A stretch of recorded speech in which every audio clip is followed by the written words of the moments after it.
Hello everyone and welcome to today's session. And today we'll be discussing the NCERT example questions for the chapter Evolution. This is the part 1 of the lecture. Okay, so we'll discuss some of the questions in this session and rest of the questions we'll be discussing in the next session. This is the disclaimer.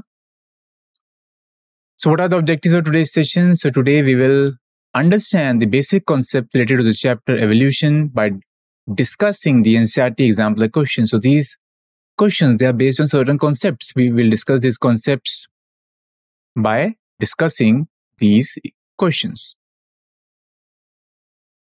Okay, so these questions are divided into these 4 categories: multiple choice questions, very short answer type questions, short answer type questions, and long answer type questions. Okay, so we will discuss these questions. Okay, so in total we have 27 questions today. Let's begin with the first question. So first question is, which of the following is used as an atmospheric pollution indicator? Okay, so let's have a look at the options. Options are Lepidoptera, lichens, Lycopersicon, and Lycopodium. What is the correct answer?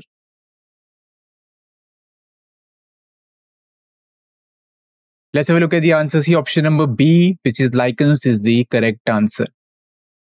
Let's have a look at the explanation.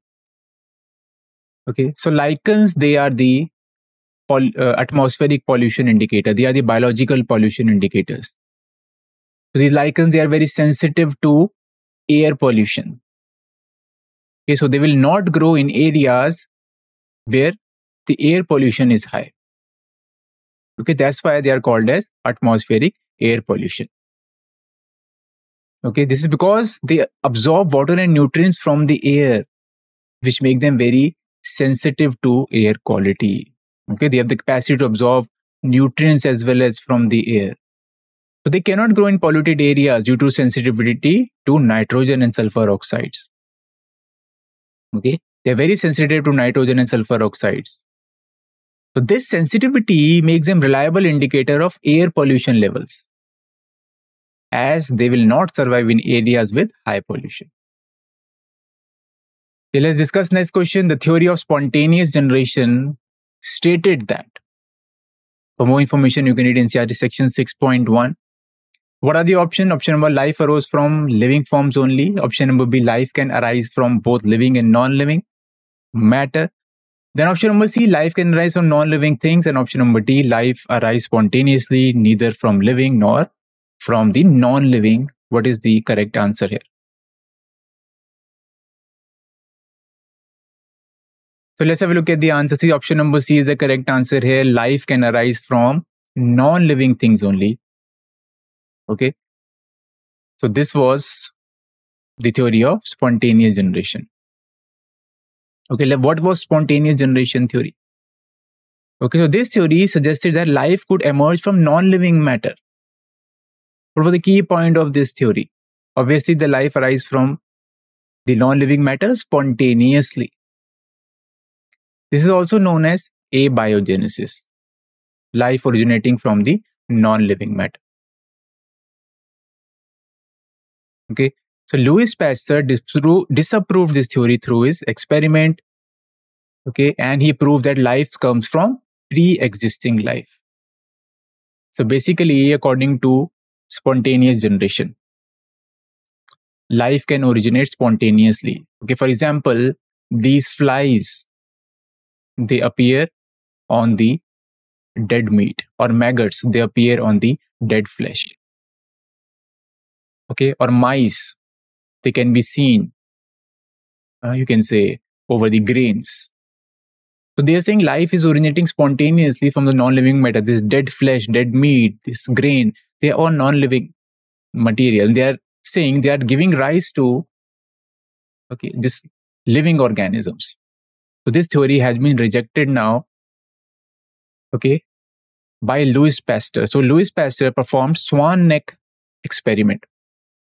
By this experiment, he showed that life comes from pre-existing life. So you can see in this image, this was the experiment done by Louis Pasteur. Okay, so there was 2 setup. In the first setup, what he did, he used the swan neck flask. Okay, why he used this swan neck flask? Because in this curved neck, the microorganism and the dust particle, they accumulated in this curved neck. So the sterilized broth, it remained uncontaminated and there was no growth. In the second setup, he broke the neck and then the air can directly enter into the sterilized broth and microbial growth was observed here. Because now the microorganism, the dust, they were not trapped in the curved neck. So by this experiment, he said that life arise from pre-existing life only. Okay, so this air, it contained the microorganisms. Okay, so life comes from pre-existing life only. Next question, animal husbandry and plant breeding programs are the example of what? Options are reverse evolution, option number B is artificial selection, option number C is mutation, and option number D is natural selection. So what is the correct answer here?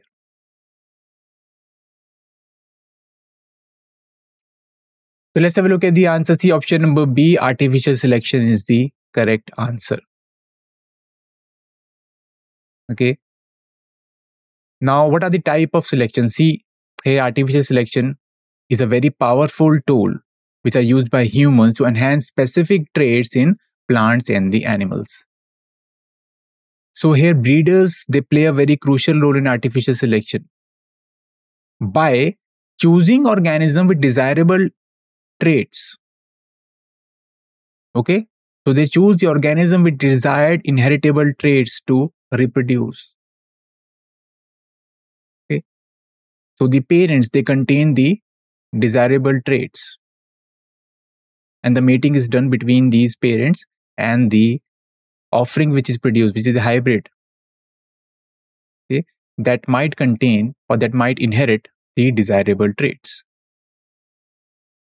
Okay. Now here this process is controlled and intentional, allowing humans to shape the genetic material of the future generations. Okay. Now let's talk about natural selection. Here nature is selecting a particular organism. It is a very gradual process where advantageous traits become more common over time. Okay, so traits which give survival advantage, these traits are selected and they are passed on to the next generation. In natural selection, environment plays a key role in determining which trait will be selected. Next one, mutation. By mutation, genetic variations occur. Okay, mutation can also give rise to certain traits which can provide survival advantage to an organism when the environment changes. So basically, mutation is change in the DNA sequences, which can give rise to new traits as well. Now, these mutations can be caused by chemicals or even radiations like UV radiations, gamma radiations. Now, one of the options was reverse evolution, also known as de-evolution. Here, the species, they revert to more primitive form. This is known as reverse evolution. Okay, these change also occurs over time. Next question, paleontological evidences for evolution refers to. Options are development of embryo, option number B, homologous organ, option number C, fossils, and option number D is analogous organ. What is the correct answer here? So let's have a look at the answer. Option number C is the correct answer here. Okay, so paleontological evidences for evolution. Okay, what does this mean? Paleontology means study of the fossils. So paleontological evidence come from the study of the fossils. What are fossils? Fossils are the, you can say, dead remains of the hard part of the organisms. So they are preserved remains of traces of the ancient organisms. So we can study fossils and we can compare the structure of the fossils with the organism which exists today, and we can compare them and we can tell them that yes, they have the similarity, and by this we can conclude that evolution is occurring. Okay, so paleontology, as we know, this is the study of the fossil. Okay, now embryo development patterns, they belong to embryological evidences. not paleontological. Homologous and analogous organs are the part of comparative anatomy and morphology, which is different from the paleontology. Next one, the bones of forelimb of whale, bat, cheetah, and man are similar in structure because. What are the option? Option number A is one organism has given rise to another. Option number B, they share a common ancestor. Option number C, they perform the same function. And option number D, they have biochemical similarities. What is the correct answer?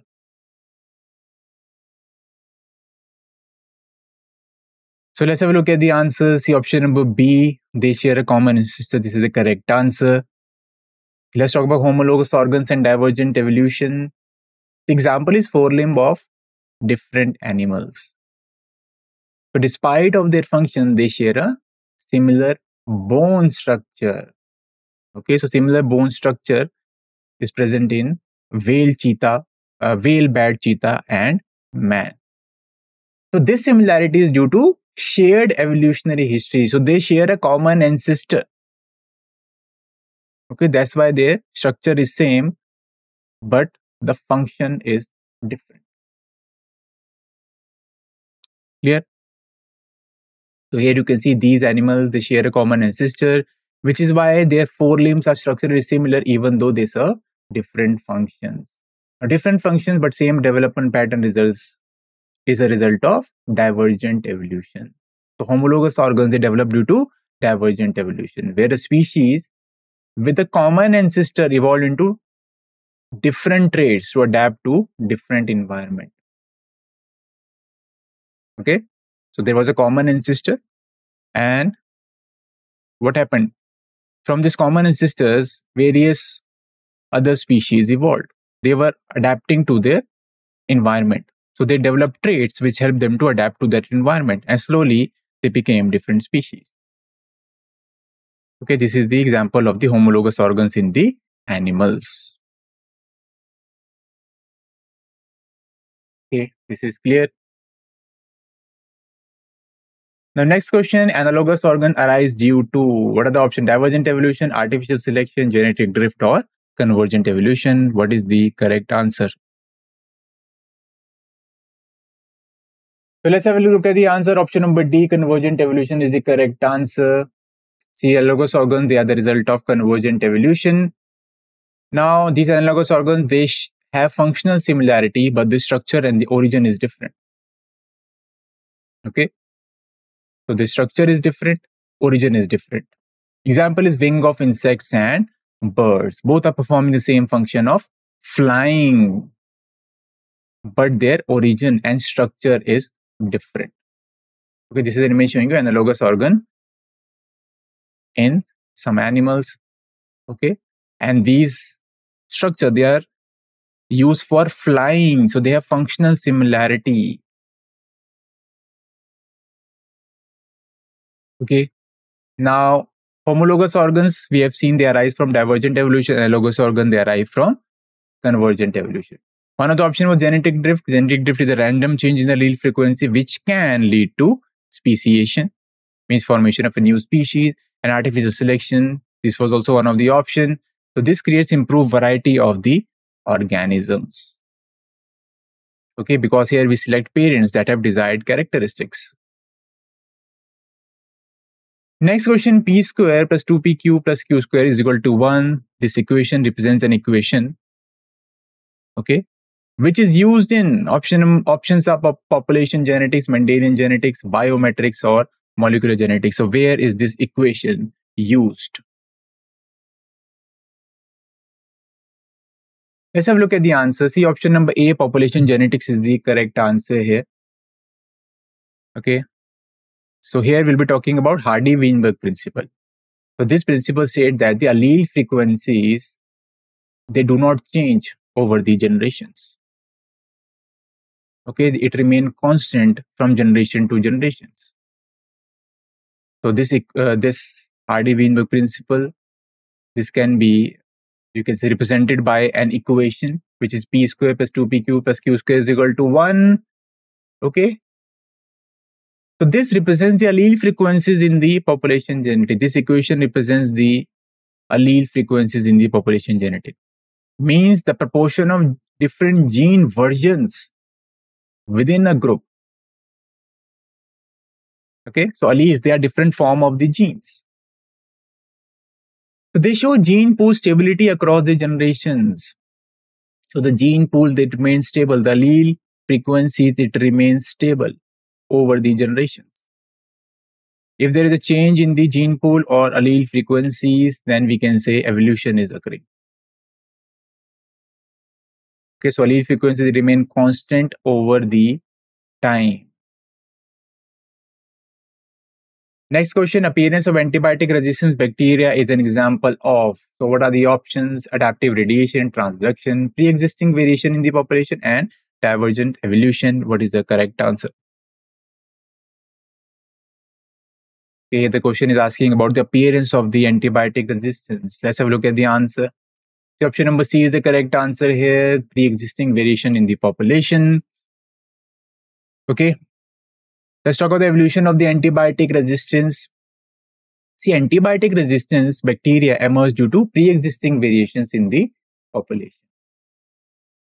Okay, these pre-existing variations might occur due to mutations. So this means in a group of bacteria, some already have traits that make them resistant to the antibiotic. These traits or this variation might have, you can say, arise due to mutation. So sensitive bacteria means the bacteria which are sensitive to the antibiotic, they will die when exposed to the antibiotics. Okay, whereas the bacteria which had that variation, which provide it antibiotic resistance, those bacteria will survive and they will increase in number. Okay. So mutated bacteria will survive due to resistance because it has developed resistance against this antibiotic because it had that variation. And this variation gave him that trait, antibiotic resistance, and it was able to survive in the changed environment. So resistance genes will spread throughout the bacterial population. So these bacteria, they will multiply, they will divide, and this resistance gene, this will spread throughout the population. Other options are incorrect. Adaptive radiation, this is incorrect. This is the development of different functional structures from common ancestor, also called divergent evolution. Transduction, this is the introduction of foreign DNA into the cell through the viral vector. Next question, evolution of life forms, that life forms had a trend of moving from. Okay, so evolution of life shows that life form had a trend of moving from. Options are land to water, dry land to wetland, fresh water to seawater, or water to land. What is the correct answer? The option number D is the correct answer here, water to land. Okay. Now, movement of life occurred from water to land. What were the key stages? See,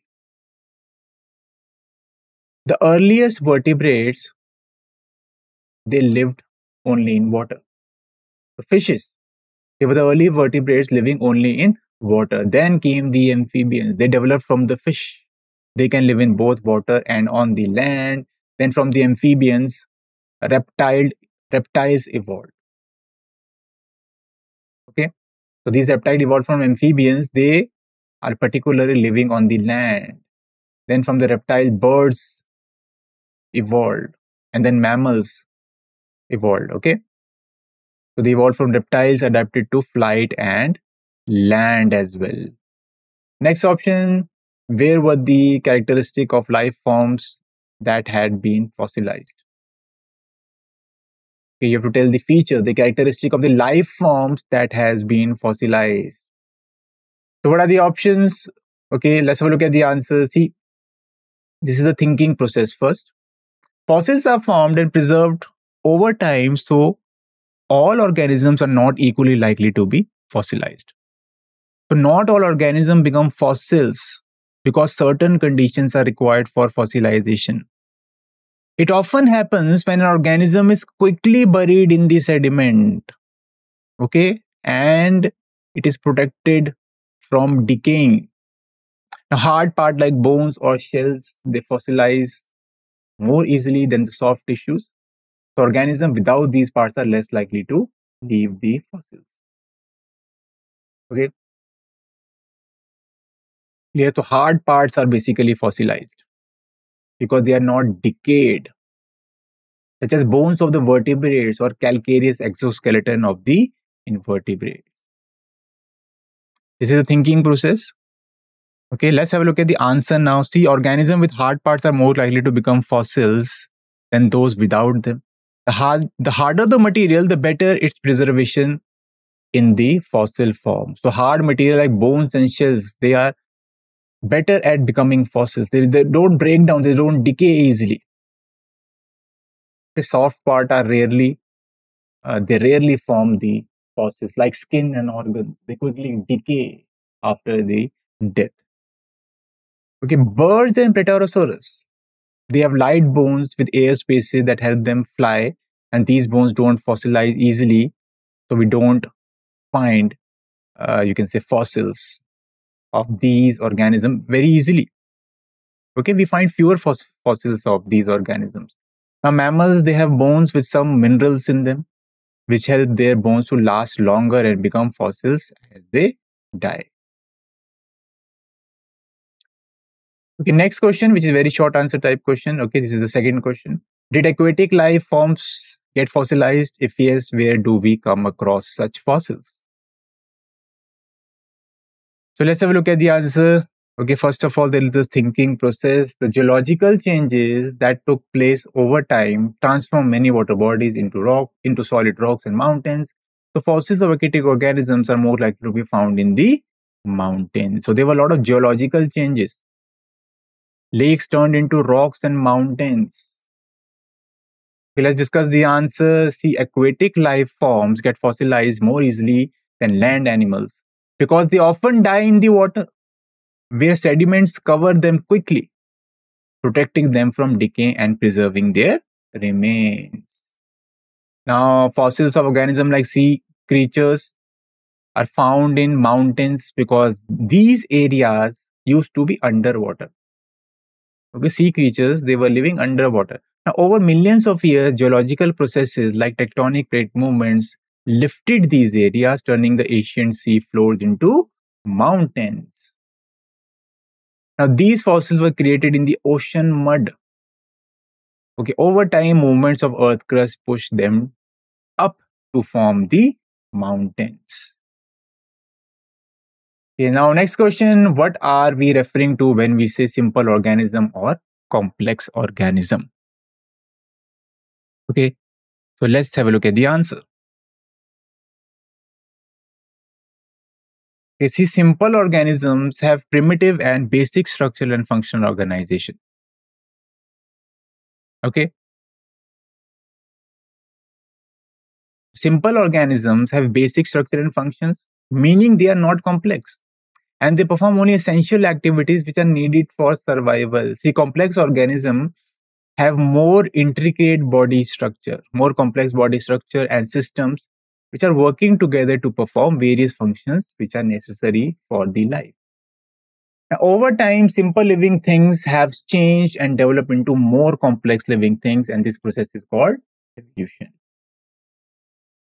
Next question, how do we compute the age of living tree? Let's discuss the answer. See, to estimate the age of living tree, following steps are required. Let's see all of these steps one by one. The first one, you have to measure the circumference of the tree at 4.5 feet above the ground. Okay. You have to find the diameter by dividing the circumference by 3.1. Then calculate the radius by halving the diameter. Okay. Now you have to find the growth factor. Okay. How can you find the growth factor? Okay. So finding the growth factor depends on tree species and can be determined from data or the tree rings as well. Then you have to multiply the diameter by the growth factor to estimate the tree's age in the years. This is how you can calculate the age of the living tree. Now, next question, give an example for convergent evolution, identify the features towards which they are converging? So let's have a look at the answer. See, convergent evolution happens when different animals or different species, different unrelated organisms, they develop similar traits because they live in similar environments and they need to adapt to same challenges. Examples are Australian marsupials and placental mammals. Okay, or placental wolf and Tasmanian wolf. Okay, so the placental wolf and the Tasmanian wolf, okay, both evolved to look and act like wolves, even though they are not closely related. Okay. So here you can see this is an example of convergent evolution. Here, adaptive radiation is occurring in, you can say, independently in placental, you can say, marsupials and Australian marsupials. Here, because of this, the placental wolf is very similar to Tasmanian wolf, although they are unrelated. Here, so this is an, you can say, this is showing you convergent evolution. These placental mammals, okay, in these placental mammals, one adaptive radiation was occurring, and another adaptive radiation was occurring independently in these Australian marsupials. Okay. Now, there are similarity between these two, Australian marsupials and placental mammals. Okay, that's why this is an example of convergent evolution.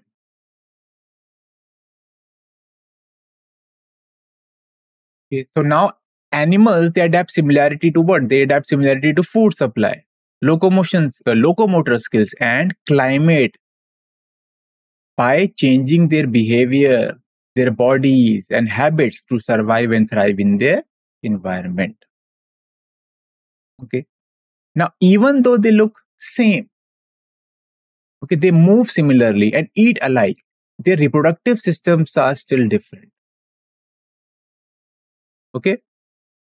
So this proves that they evolved separately.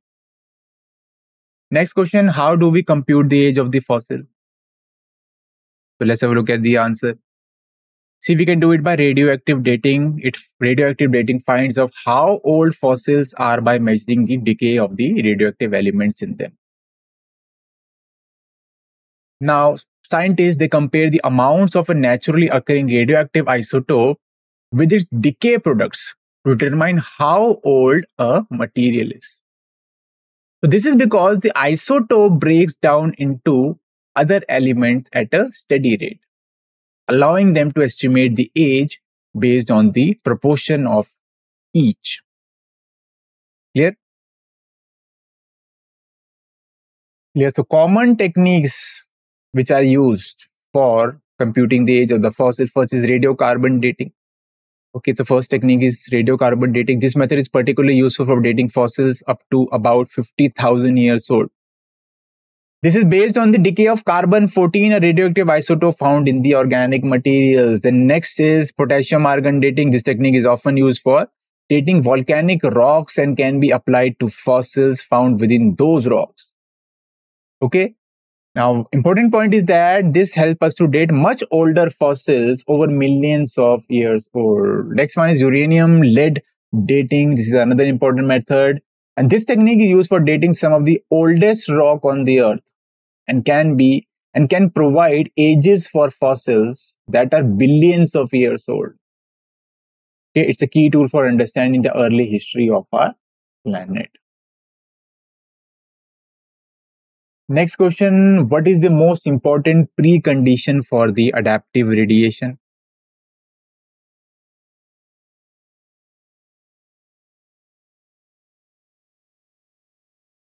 Okay, so let's have a look at the answer.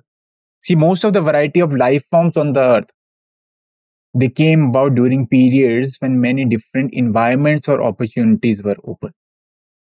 Now, in these times, new species quickly evolved to fill those spaces and roles a process is, and this process is known as adaptive radiation. Okay. So when does adaptive radiation occurs? This adaptive radiation occurs whenever a new niche is available. Okay, whenever new ecological space is available. So this helps in the diversification of a particular species. This is known as adaptive radiation. From a common ancestor, or a common ancestor evolves into, you can say, multiple species. Okay, each species is adapting to its particular environment. Okay, now what are the preconditions for adaptive radiations? So first of all, ecological opportunity should be in the form of empty niches. Okay, so first of all, adaptive radiation occurs when a single species rapidly evolves into many different forms. Okay, so this process is more likely to happen whenever there is empty niche available. Okay, what do you mean by empty niche?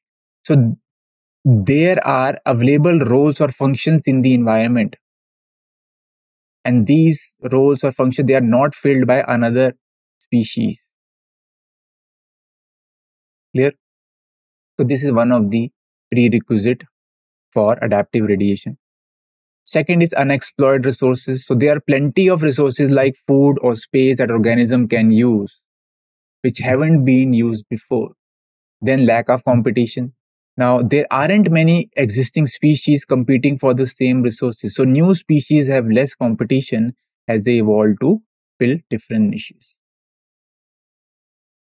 Okay. So there should be no competition, or there should be less competition. Like in Australia, it is isolated. Okay. So marsupial, they were able to evolve because there was no competition. Okay. Resources were plenty. Okay. So lack of competition means there is no competition from other species. There are not many existing species competing for the same resources. Okay.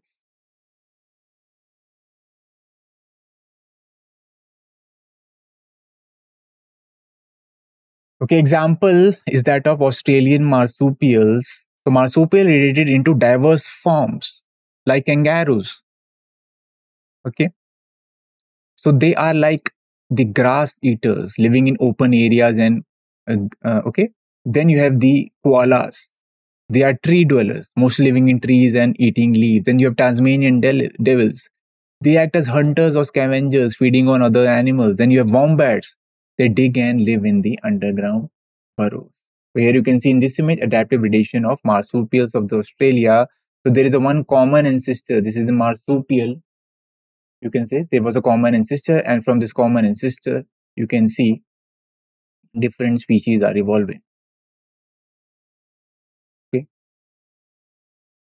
So one species, one single species is forming different, you can say, other species rapidly. Next question, how do we compute the age of a rock? So let's have a look at the answer. See, absolute age of rock is measured in years. Now, age is determined by radioactive decay of elements like uranium to lead. Okay, so elements like uranium, they decay into lead over time, which is the key process in dating the rock. Okay, now the parent atom convert into daughter atoms, and this transformation is crucial for understanding the age of the rocks. Okay, clear? Now the time it takes for this conversion is known as the decay constant, and it's a fixed interval that helps us to measure the rate of the decay. Okay, as time passes, the parent-daughter ratio changes, and this measurable change is what allows us to calculate the age of the rocks. Okay. Now, the concept of radioactive half-life is also essential here. It helps us calculate the rock's age by determining how long it takes for half of the parent atoms to decay. This is known as radioactive half-life. Clear? Let's move on to the next question. The question is Louis Pasteur experiment. Okay, if you recall, proved that life can arise from only pre-existing life. Now, can we correct this as life evolved from pre-existing life, or otherwise we will never answer the question as to how the first form of life arose?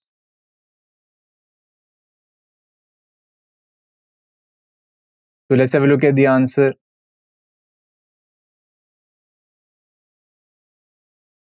Okay, so we know life evolved from pre-existing life. Okay, it means, what does it mean? It means that new living organism come from living organism that already existed.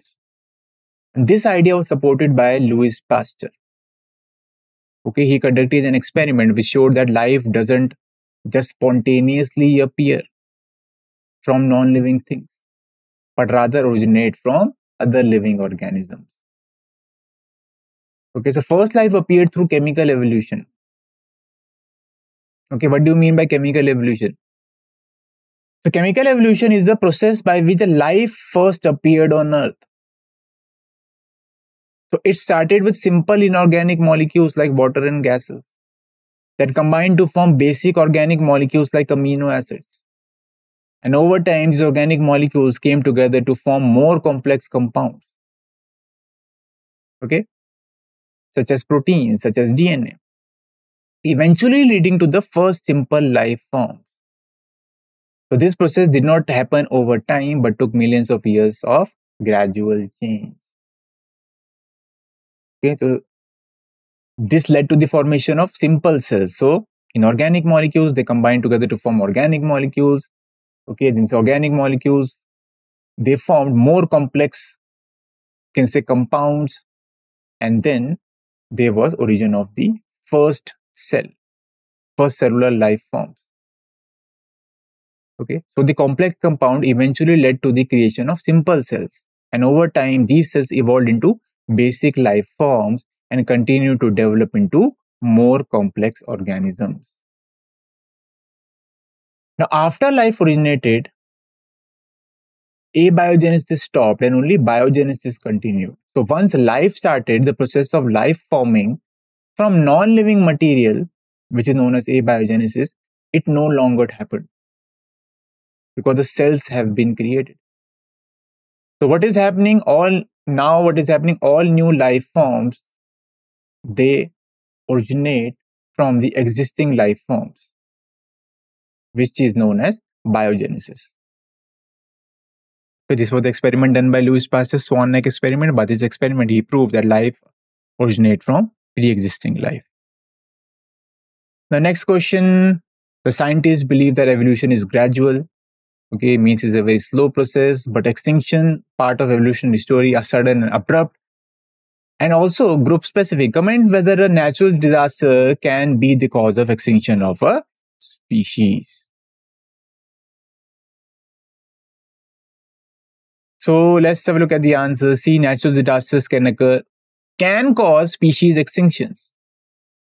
So natural events like earthquakes or volcanic eruptions can lead to disappearance of a particular species.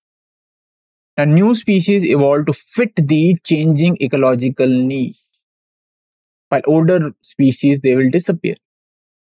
Now, as the environment changes, the new species develop to fit these changes, and some existing species, they will die out. So the species which is able to adapt to the change in the environment, that species will survive. Okay. Now, extinction rate is not constant. It means the speed at which species go extinct varies over time. Now, in the past 500 million years, 50 to 90% of the species have disappeared in the geological blink. Okay, means in a very short geological time frame, a large percentage of species have gone extinct in the last 500 million years.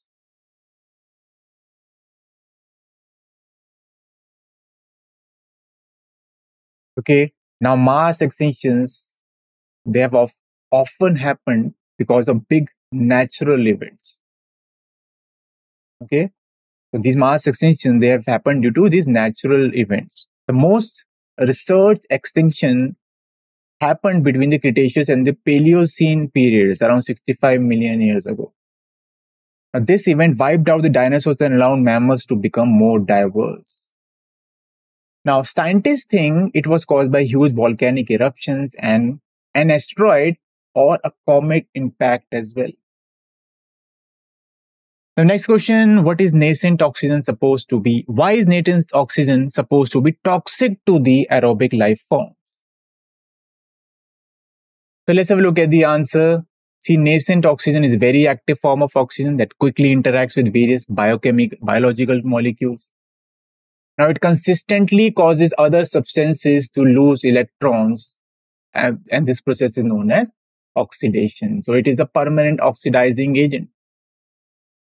It easily interacts with DNA and proteins in organisms that need oxygen. Okay, now, when nascent oxygen changes DNA, it can lead to errors or mistakes in the DNA, resulting in abnormal proteins as well, because DNA, they will get transcribed and then they will get translated into proteins. Okay. If the protein is changed, means the phenotype can change. Clear? Now, reaction of nascent oxygen with proteins and enzyme can break them down and disrupt the body's chemical processes as well. Okay, next question. While creation and presence of variation is directionless, natural selection is directional as it is in the context of adaptation. You have to comment on this statement. Let's have a look at the answer. See, variation occur randomly and spontaneously without direction. So basically, different traits within the population appear by chance and without any specific goal in mind. Okay, means it just happens. Okay, now if a particular variation gives an organism an edge in surviving and reproduction, means if a particular variation is providing survival advantage, that variation or that trait is more likely to be passed on to the offerings, making the population gradually better suited for its environment. Now, natural selection is a process where the environment chooses or the nature selects which variations are beneficial, allowing those with advantageous traits to survive and reproduce more, gradually shifting the population towards being better adapted. Okay. So in the given environment, only the individuals with the most beneficial trait will survive and reproduce, while those with less favorable traits will be less likely to survive, leading to the elimination of the unfit organism. Okay, next question. The evolutionary story of moths in England during industrialization reveals that evolution is apparently reversible, and this clarifies this statement.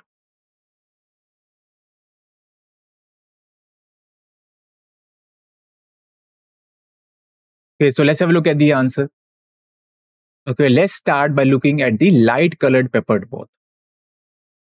The scientific name of peppered moth is Biston betullaria. Okay.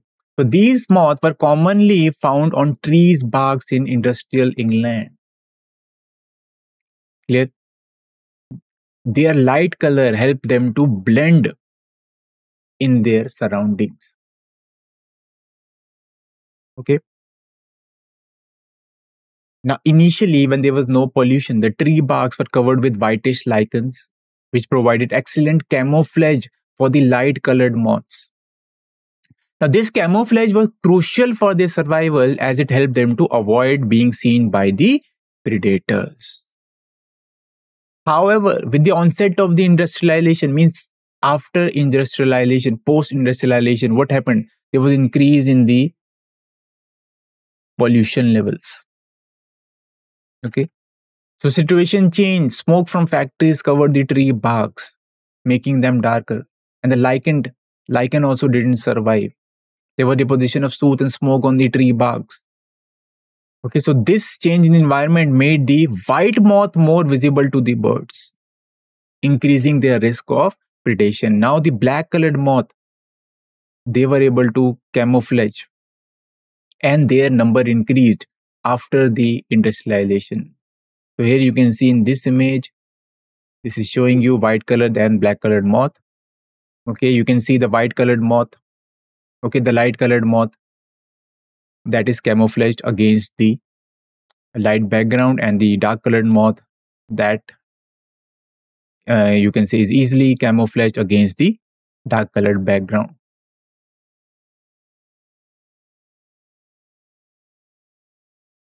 Now let's move on. See, black moth survived better on dark backgrounds and became abundant after the industrialization when the population pollution levels was very high. Okay. Now what happened? As the pollution decreased, the lichens begin to grow again. Okay, providing a lighter background. Now, again, what happened then? This change favored the light colored moths, leading to an increase in their population. Okay, so this example demonstrates that evolution can be reversible, and the moth population adapted to the changing environment, showing the flexibility of their evolutionary process.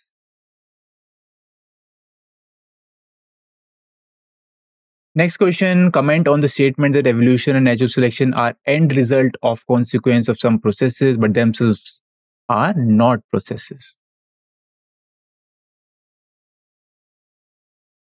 So let's have a look at the answer. See, evolution help understand the history of the life. Okay. So evolution is not just a single event, but rather a continuous process of change where population adapt to the environment over the generations. Okay. It can also be observed as a pattern, a recognizable trend of change in the characteristic of living organisms over time. Okay. Now, our world shows only the success story of the evolution. Okay, since only the organisms that survived and adapted to the environment are present today, the world we see represents the success story of the evolution. While countless and other species have failed to adapt, they have become extinct. Okay. Now, when we narrate the history of life on the earth, we often focus on the ongoing process of evolution, how different species have developed and changed over time. Okay. So story of life treats evolution as a consequence of the natural selection. Okay. So therefore, when describing the story of life, evolution is often portrayed as the consequence of this process. Clear? Now, natural selection, we know, results from favorable variation in organisms and environmental conditions. So natural selection occurs when individuals within a population have variations that give them an advantage in their specific environment. And these advantages or these advantageous variations, these traits are more likely to be passed on to their offerings, leading to gradual change in the population over time. So it remains unclear whether to treat evolution, natural processes or end results. The next question, name the law that states that sum of allele frequencies in a population remain constant. Now, what are the 5 factors that influence these values?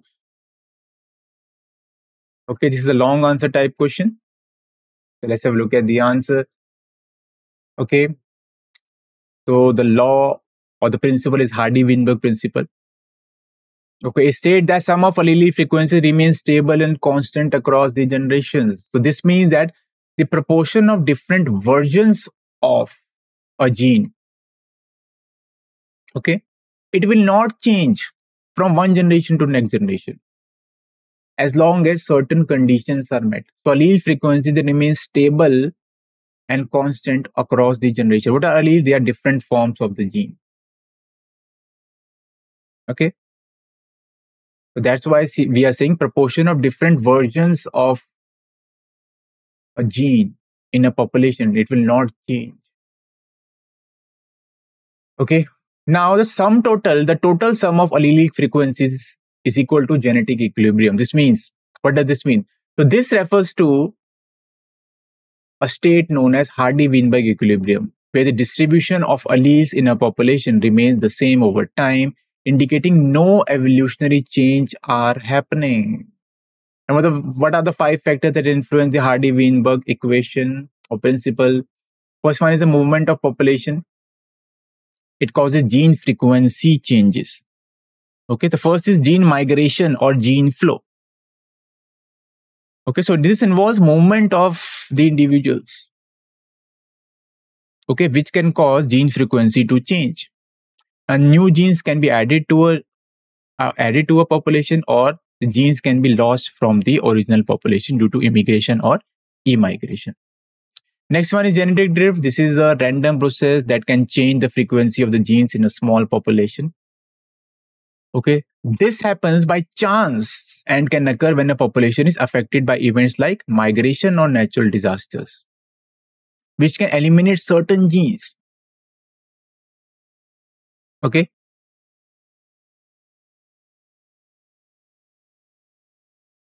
Okay, so basically genetic drift is the change in the allele frequency by chance, and it occurs usually in small populations only. Next one, which factors influence the Hardy-Weinberg principle? So next one is mutation. The mutations are sudden and heritable changes in a gene. It is random and can happen without a specific direction. Okay, mutation can affect how often certain genes appear in a population over time. Okay, clear? So variations which arise due to mutation, they are directionless. Okay, it can also alter the allele frequencies. Okay, now next is genetic recombination. Now genetic recombination usually happens during the gamete formation because gametes are formed due to meiosis. In meiosis, recombination occurs during the Pachytene stage. Okay, in the combination, what happens? There is the exchange of genetic material. Because of this, new combinations are formed, which causes variations. Okay.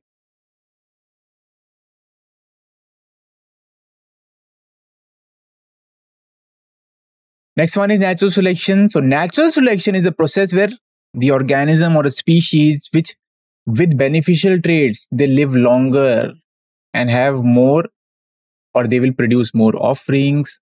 So these traits help them to survive in their environment. Like Darwin finches. Okay. They have different beak shapes and beak size to eat specific foods. Okay, this is an image showing you variety of beaks in the Darwin finches. Next question is explain divergent evolution in detail. What is the driving force behind this? So let's have a look at the answer.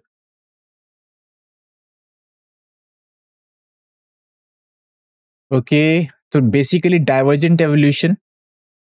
This means that a single group of organism means an ancestral form. It gradually develops into various distinct forms. Okay, and all of these organisms, okay, they evolve from a same original ancestor. Okay, the key reason for divergence is that different populations of the ancestral species encounter different environments. Okay, so they are adapting to different environments as well as they are adapting to different needs. Okay, so they develop specific traits which help them to survive in those particular conditions. Okay, now as the ancestral population grows, it naturally expands into new areas with different food resources and habitats, which necessitates further adaptations. Okay, so original population is spreading out to exploit new habitats and food resources. Means there is new niche, there is new environment. Okay, so they are adapting to this new environment, this new habitat. Clear? So this result in multiple population adapted to the specific habitat, leading to new species. This is kind of adaptive radiation. There is one common ancestor and multiple new forms are, you can say, they are evolving from one single ancestral species. Example is Australian marsupials, they evolved into carnivores. Okay. Then herbivores, then burrowers. Next one is flyers. They have the ability to glide or fly through the airs. Okay, next example is pentadactyl limb in the mammals. Okay, for example, seal flipper. So a flipper is used by the seals for swimming. Then your bat wings, which are used for flying. Okay, mole's forelimb, it is used for digging. And horse front legs, they are used for running. The human arm, it is used for various tasks, but they have the same bone structure. Okay, they have the same bone pattern with other mammals' limbs. Okay, so here you can see each limb serves a different purpose, but it is built on the same basic bone structure found in the mammals. So they show same structural pattern, but they have different functions. Means they are homologous organs. So by divergent evolution, homologous organs appears. Next question. You have studied the story of peppered moth in England. Had the industries been removed, what impact could it have on the moth population? You have to discuss this.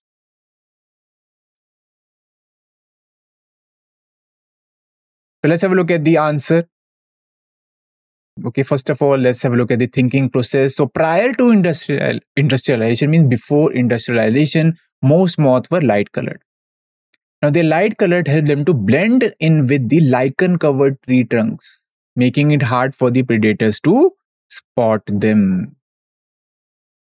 Okay, this is the thing that you have to keep in mind. You have to answer this question, keeping this point in mind. Now, let's have a look at the answer. See, pepper moth, they are of two types, light colored and dark colored. Now, before industrialization, before industries developed, light moth were more common because they blended in better with the lichen which was growing on the tree bark. So this lichen was white in color. Okay, so the light colored moth, this was camouflaged against this white background. So predators, they find it hard to detect these, you can say light colored moths, and their number increased. Okay, so predators, they were unable to spot these light colored moths, leading to higher population of these light colored moths. Now, what happened during industrialization? As the industrialization progressed, soot from the factories began to cover the trees, tree barks. And the pollution, this also reduced the growth of the white colored lichen. So the natural habitat was altered. Now, the light colored moth, they were easily able to, you can say, they were easily spotted by the predators, so their population decreased. And the dark colored moth population, it increased because they were able to camouflage on the soot covered barks. Okay. So this advantageous adaptation allowed them to evade the predators now more effectively, leading to increase in their population. Okay. Now, if the industries are removed, then what happened? The lichen would grow back on the trees. So this would make dark moth more visible to the predators.